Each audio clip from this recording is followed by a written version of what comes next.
Hi everybody, today I'm going to talk about the chessboard, the chess pieces, their values, and maybe also how we can have a little bit of fun with chess. Because one thing I get a lot of when I'm teaching chess, I've been teaching chess for 10 years now, okay, 10 years, and in that time, lots of people say, oh, it's such a difficult game.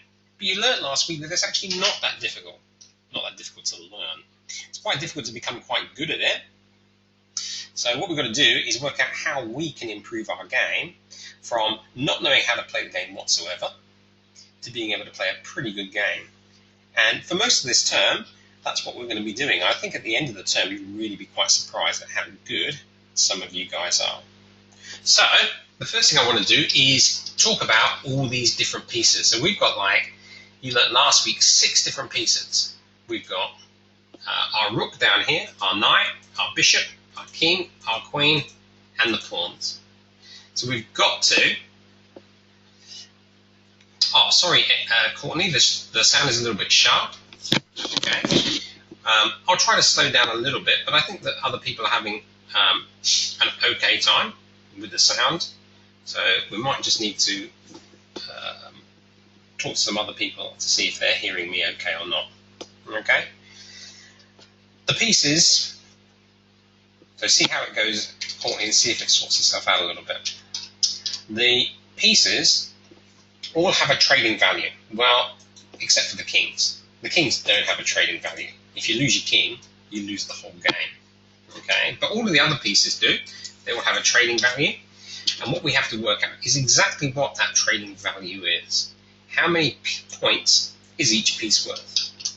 So, in a game of chess, we have 6 different sorts of pieces. They're split up into the good pieces at the back and the pawns at the front. The pawns, well, they're all worth 1 point. Every one of them. And so we start with 8 pawns. So we've got 8 points. It's really as easy as that.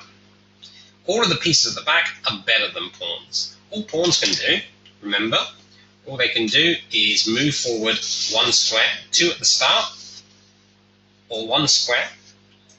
They move forward, they're not allowed to go backwards, they can't go sideways, they can do nothing special unless they get to the end of the board. They take diagonal, and if they get to the end, if they do, they may be able to turn into some other excellent piece. Okay, but that's all a pawn can do. Which means that the pawns aren't really very valuable. We give them a 1 point value. Better than pawns are knights. Knights, we reckon, are worth about 3 points. So if you were to lose a knight, then you'd need to get at least 3 pawns back again to get an even trade.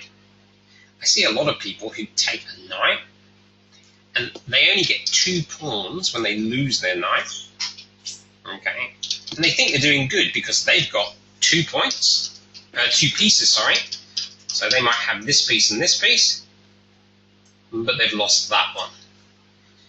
This makes 2, this makes 3. So even though black might have lost 2 pawns and white's only lost 1 knight, white's lost more points.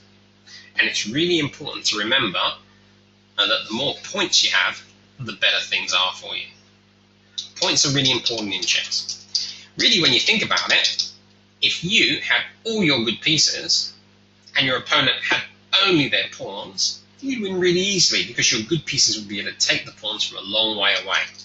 And if a pawn came up and tried to attack you, well, it's pretty easy to jump out of the way of a pawn because it moves so slowly. So, these pieces, knights, 3 points. And you know what? Bishops, they're also worth 3 points. So knights and bishops are worth exactly the same. A knight or a bishop is worth the same as 3 pawns. We call knights and bishops minor pieces because of this. Okay? Minor pieces, knights and bishops. You start with 2 of them each, so each person starts with 12 points worth of minor pieces. So even though you've only got 4 minor pieces when you start, and you've got 8 pawns, the 4 minor pieces are better than the 8 pawns. Okay, they're your minor pieces. However, we've got better pieces. A rook is a really, really, really strong piece. A rook, when you start a game, is a bad piece because we can't get it into the game. Rooks can't jump, so they're really stuck in the corner and they want to get out. And they can't get out very easily. But once they get out, they're absolutely amazing. Rooks are worth 5 points. Okay?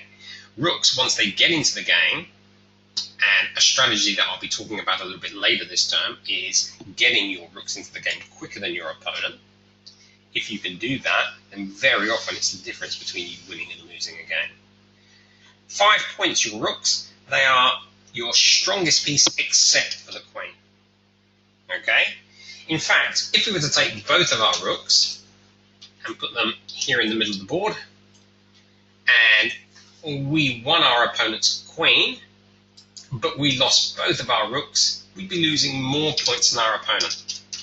Because a queen, as great as it is only worth 9 points. So, 2 rooks are probably a little bit better than a queen, but the queen is really, really great. So, we don't want to lose our queen unless we're going to get at least 9 points for it. So, if I was to take all of my opponent's pawns,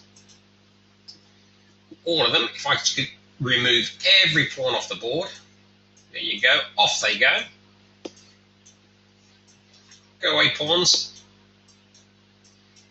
If I took all of them, and they got my one best piece, my queen, I'd still be losing. Because I've lost 9 points, and they've only lost 8 points. They've lost 8 pieces, but each one of those pieces is only worth 1 point. Whereas my queen, my very best piece, is worth 9. And it's all based on what you learnt last week when it comes down to where the pieces can move. Remember, the pawn can only move forward, so it's not a very good piece. Okay? The knight, while it's an excellent piece that can jump and go around the corner, it does this excellent bounce, dodge move. It's really tricky. If it needed to get to, let's say, this square, from where it is over here, it would take ages to do it. Look, 2, 3, that's 1 move, 2 moves. So it doesn't move much quicker than a pawn, just a little bit. It's better than a pawn, but not a lot. The bishop, on the other hand, can go zoom a long way on the diagonal, going white, white, white. The problem for the bishop is, it can't land on the square that the knight's on. It can only go on the white squares, which is a bit of a problem. So the knight and the bishop, they've got great things about them, but they've got some things that aren't so good about them as well. The rook, on the other hand, is an excellent piece. Once the rook comes out, it can go on the white squares, it can go on the black squares, it can also, when it actually gets out, it can go a long, long way. Zoom, zoom, all the way to the top very quickly. So rooks are excellent pieces. And of course the queen's everyone's favourite piece. It just goes in any direction. Zoom, zoom, as much as it wants. Okay, it can come back. So these pieces all have different values. Just to remind you again, pawns, 1 point. Minor pieces, knights, bishops, 3 points. Rooks, they're major pieces, 5 points. And the most major of all the pieces, the queen, 9 points. The king we don't give a value to. If you lose your king, you've lost the game. So we can't really trade kings, whereas all the other pieces you can trade, so that's why we give them a value. Now, that's a little bit more confusing than what you learnt last week. You learnt how all the pieces move, and now when you're going to be moving them, you're going to be thinking, which piece should I take? Is my piece better than that? Do I remember how the rook moves and how much it's worth? Can I remember how a knight moves and how much it's worth? Which one's better, the knight and the bishop? So we've got to practice this, and we can do it in a number of different ways. obviously playing as much chess as possible is the best way that you can practice this. And it doesn't matter, I think David told you this last week, it doesn't matter whether you're young, whether you're old, it doesn't matter anything about how you are, anyone can play chess. Let me show you a picture, okay? Let's see. I really like to know how old some people are, so I wonder if anyone could write to me about a typical age, whether we have anybody who's 6 or 7 or 8 years old or 9 years old. Let's have some ages. 9 and 10, excellent, there you go. We've got some 9 and 10-year-olds in the room. That's very, very good. I started to play chess when I was about 8 or 9, quite a long time ago. So we've got 9 and 10-year-olds. Anyone younger than 9 or 10? Do we have anyone younger? I'll show you a picture of one of my favourite players. And then we're going to learn a little activity straight after that. Okay? So, this very, very old picture here is, well, this is the man here, sorry. That's the interesting player. I know it's a little bit blurred, but you just have to use your imagination on this. This is a picture that was taken in a newspaper that was being written in about 1920, so a long, long time ago. That's why a lot of people have got moustaches or hats, and they all have a different way of dressing to a lot of people nowadays. Also, it's in black and white, okay, where a lot of the photos we have now are in colour. You can see a lot of chessboards here in a circle. So, in this, we've got one player, this little boy here, and he's playing against all of these guys all at the same time. It's called a simultaneous exhibition, and very often a master or a very, very strong player will play against lots and lots of weaker players all at the same time, less experienced players, to give them a chance. Okay? It's a little bit difficult to remember lots of games at the same time. What's amazing about this one is that it's the little boy here, he's only 8 years old, he's playing against all these adults all at the same time. And this happened in 1920, possibly 1919, and this was happening in a city called Vienna. And I'll tell you more about this boy here later, because he's a very, very interesting player to follow. Okay, we've got some very famous chess players, and this little guy here, while he was great when he was 8 years old, he became a grandmaster and even a world championship contender later.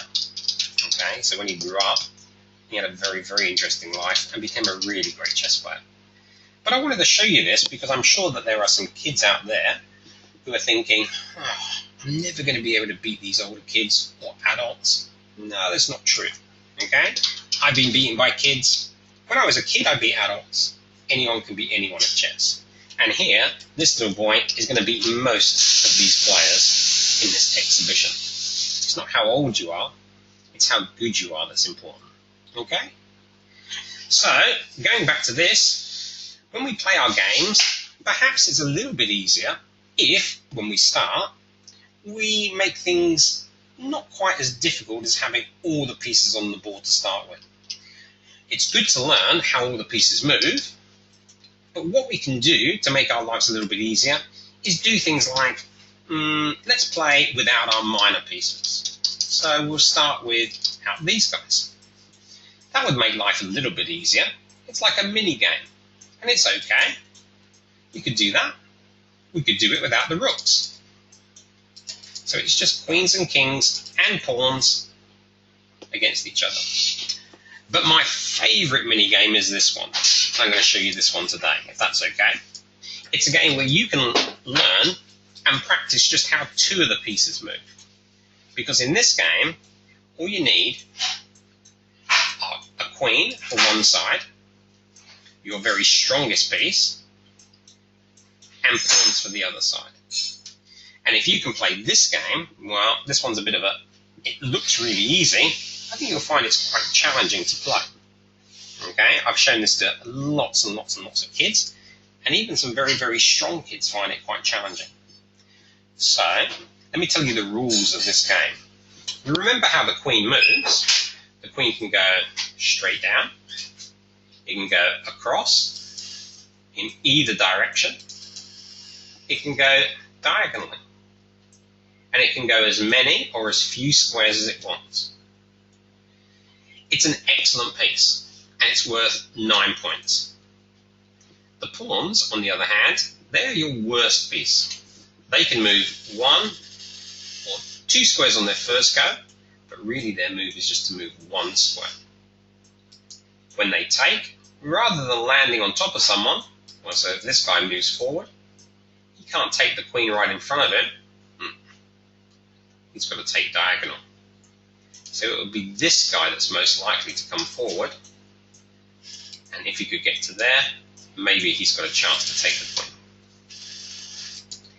queen. Okay, so all you need in this particular game, which is called Queen versus Pawns, is 1 queen and 1 set of pawns. And if you can get that, you don't even need a full set. By the end of the day, by the end of the time you've practiced this game, you will be excellent with your best piece, and you'll be excellent with your worst pieces. Okay? Now, it's very important to become good with pawns. We shouldn't be moving too many of them, but we should, when we start our games, be able to see where our pawns are safe and where they're not. So, for instance, in this position here, I can see that if it was black to move, the queen could move all the way down here and take this pawn. If I was to move here, what would happen? I'm just going to put this out to you guys here. What would happen if the queen took the pawn now? Does anyone see what white might be able to do if the queen took the pawn?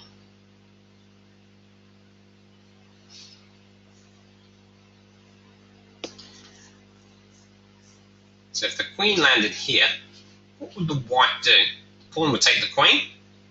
The pawn would take the queen. Very, very good. So if the queen landed here, a white pawn would take the queen. Look at the way the pawns, they want to take diagonal. So they're actually protecting this guy. Okay? So when we start our game of queen versus pawns, the white pawns, or if you have black pawns, it doesn't really matter, the pawns always start first. Okay? And when you start your game, these are the rules. Okay? If the queen in this game takes every one of the pawns, the queen wins. But it's got to take every one. If the pawns, if one of them can sneak up to here, then they win the game. Now remember, the pawns are really, really slow, and the queen is really quick. So you're going to have to get your pawns to work together. And in fact, I actually prefer to think of it like this. Just imagine you've got a bunch of preps, and they want to come out, and they want to get to the other side of the playground. But they're not allowed. So we've got the biggest, strongest, fastest, grade 6 that's going to stop them all from getting across that playground, because they're not allowed to be up here. But of course they want to get there. So the question is, are the preps going to get there, or is the grade 6 going to stop them? So a typical game would look like this. If I was starting, I would move my pawn to this square, because then if the queen took me, I'd take the queen back again. If you take the queen, you win. So let's put the queen somewhere else. Let's imagine the queen goes over to there. Let's just imagine. Let's see, the queen's going to come there. Oh, going to get me again. Okay. Remember, the queen can go in lots of other directions. So can anyone see, can the queen take anything else in a different direction? Absolutely. Look at that. You guys are quick. We've got queen going on the black, black, black, black, black, black, and landing right there. And what's more, it's going to get one of these guys next. So I think I'm just going to leave these preps over here, and I'm just going to run up here. Okay, so we'll take that one, and oh look, this guy's got nearly halfway across the board already. He only has to get to this square, and if he can get there, even if he gets taken when he gets there, he's going to become a queen, and he wins the game. So I think this queen better come back and better get him. Here you go. Now if he moves forward, the queen's just going to come across and get him. That's how good the queen is. Such a strong piece. She can come back and she can cut pieces off. Oh! And she doesn't have to just get one piece, she can get more than one piece. Okay, I'll start running up the other side now. And back into the middle. Oh. This is so difficult to work out what I should do next. Oh, I know. I can attack the queen. Now if the queen gets me here, my pawn will get the queen back again. Oh. Run! Come on, Prep, get to the end of the board. Can he get there? Little Prep running up, and oh, one square away. So I've got these three guys to go. Can they make it? Can they make it to the top? We'll put this one over here. They're going to have to be used together. Don't forget, just like Preps in normal school, these guys need buddying up. They need to work together. You need them diagonally like this. That's a great way to get your pawns together. Actually, or sideways. Okay, sideways like this, when they're next to each other, is also a really good thing to do. So let's see. You go there, then you can go diagonal. Okay, and you go here. Oh, I've got to move that guy. Take. Oh. Take. Oh. Touchdown, Preps win.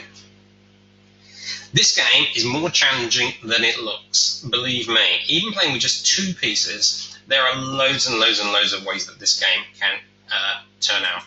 It's a very, very challenging game. So what I would like to do is just introduce it to you again. First, your normal setup that you learnt last week. This is a great game to play to warm you up. We just take off all the good pieces. They're not needed. Just the pawns. So if you set it up, so you get practice setting up the pieces in the right way, okay, rooks on the outside, followed by knights, followed by bishops, the queen going in its own colour square, and then the king. Always set it up like this, and then when you take these pieces off, you'll have your pawns in exactly the right squares. As for this, we only need a queen, so all the other pieces can go. Now, if I was showing this at a class, and I said to those guys, you can play a couple of games of this, and then you're going to play your normal games. And you know what? They didn't even want to play normal games after this. They were so loving this game that they just played about 20 games of this. And you can play it very quickly. Normal chess, an average game, I don't know, it can take 20 minutes, 30 minutes. The top players, they're going to take like hours and hours to play games of chess. But this game here, well, it's pretty quick. You've only got to move one pawn. If one pawn can get through without being taken, it'll take 1, 2, 3, 4, just 5 moves. But of course, if you're going to keep moving one pawn, then you might get into trouble. And you might find that you start using some strategies with the pawns together or with the queen. You could play other games where you use less pieces, but I really love this one. I wonder if 8 points worth of pawns, is worth better than 9 points worth of queen. Okay? Remember, when you set them up as per normal, with all your pieces set up to start with. It's always good to get as much practice with that as possible. And then, let's say the pawns always go first. Okay. Now, does anyone have any questions about this game before I let you go and let you get started with this?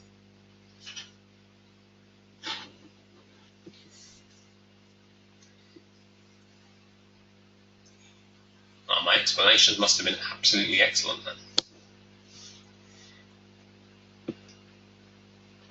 So remember To win this game, the queen needs to take every one of the pawns. If you take 5 pawns, it's great. It feels really good. But if one of these pawns sneaks to the end, the pawns still win. The pawns, one of them has to get to the end. If it can get to the end, even if it can be taken when it gets there, so if this guy was here, and if he went there, even though this queen could get him, the pawns win. This is not a win. Well, which is better, 8 pawns or the queen? That's a very great question. So I've been asked which is better. You know, I'm not too sure. We'd say the queen because it's worth 9. But I've seen kids playing this game, and I've seen so many kids winning with the pawns and so many kids winning with the queen. So I don't know. I'm still thinking to myself, which is the better? We'd like to say it was the queen. Okay. Now, there's an amazing question that I'm being asked. Why are all the pieces equal to odd numbers, somebody's asked. So why are the pawns worth 1? The minor pieces, they're worth 3. So that's worth 1. They're worth 3. Oops, sorry. And why are they worth 5 and they're worth 9? That's a really great question. And you know, Jake, when the pieces were valued in the first place, they were the values that they gave them based on what they could do. Okay, so if we were to actually judge, a pawn can only move forwards or take diagonal. It is your base piece, it's only worth 1. This guy can do a lot better. He's not worth 2, he's definitely worth more than that. Okay, and the knight as well, because it can jump, it's definitely better than 2, but it's certainly not better than 3 or 4 pawns. Okay. The rook, on the other hand, is, and if we put a position where a rook was playing against 4 pawns, the rook would win, usually pretty easily. As for the queen, well, I'll let you judge that one for yourself. Maybe you guys might say, well, I keep winning with the pawns, so actually maybe a queen's only worth 7 points, or 6 points. Actually, it's worth way more than 6, because it's so much better than the rook. 9 points is how much it's worth. The difference between a king and queen, very, very simple. A king and a queen, they move in exactly the same way. The king can only move 1 square, the queen can move as many as she wants. So when we're in the middle of the board like this, the king, we'll put him here, shall we? King can go just 1 square. He can go in any direction, okay? He's a really bad piece, but he's very, very important. Because if you lose your king, you lose the game. The queen, on the other hand, she's your best attacking piece. She can go as many squares as she wants. She can't jump over anything, but she can move as many squares as she wants in any straight line. So you can see the king's got a much, much smaller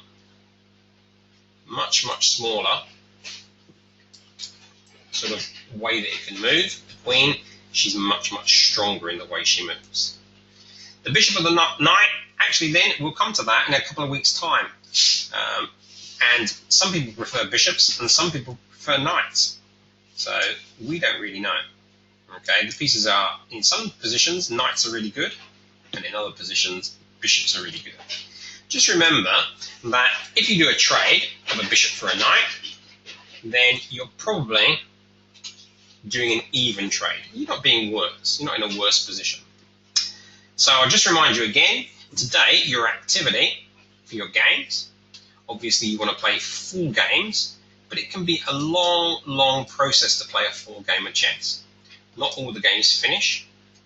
So today, maybe before you try and play your full games of chess, let's have a go at playing this queen versus pawns game, which can be a little bit of fun, either before or even after you've played your normal games. Okay, so it's just like this. Take all the pieces off, and we're left with a queen versus pawns. The pawns always move first. The queen has to take all of the pawns, and 1 pawn, any pawn, has to hit the end of the board to win. Okay? Alright, our time is up, I'm afraid. very, very quickly we had to go through that, but now you should be able to play, and when you are taking or being taken, you should be able to work out whether you're going into a good or a bad position. If you're winning points, then you're going into a better position. If you're losing points, then you're going into a worse position. So start being aware, okay, of which pieces are better and which pieces are worse. Okay. Remember the values of the pieces. The pawn's worth 1, knights and bishops are worth 3, the rooks are worth 5, the queen's worth 9, and the king has no value, because if you lose your king, you lose the whole game. Okay? Excellent. Okay, I'm now going to go off and leave you to play your games of chess. So get some practice, and also have a go at playing this game, and get back to me next week, or email me during the week and tell me which you think is better, the queen or the 8 pawns. I'll be interested to know. Thank you very much, and I'll talk to you again next week, where we'll be talking about a little bit more about strategy of the whole game. Okay? Thank you very much, and I'll talk to you all again next week.